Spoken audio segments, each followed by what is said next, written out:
大家好，今個學期咧好快就到 midterm 噶啦，當中咧3月份咧係最多 midterm 嘅日子。其實我點樣準備 midterm 嘅溫習方式呢？首先要平時上堂嘅時候咧抄錄紙，然後咧喺圖書館或者其他嘅設施嘅電腦咧 download lecture note 同埋 tutorial 咧教學材料，去指定嘅打印機列印嘅。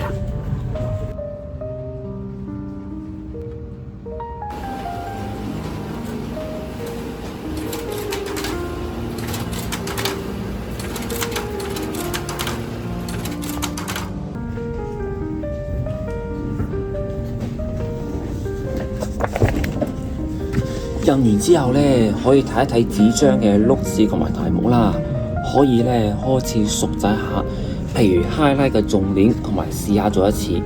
特別咧，尤其係讀理科嘅人，一定要操熟好多數學同埋物理嘅題目嘅。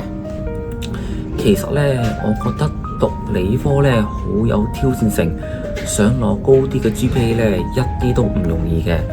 奉勸大家咧盡咗力咧就 OK 㗎啦。唔好為咗好高嘅 GPA 咧嘅要求咧而犧牲嘅休息時間，變相咧增加嘅精神壓力。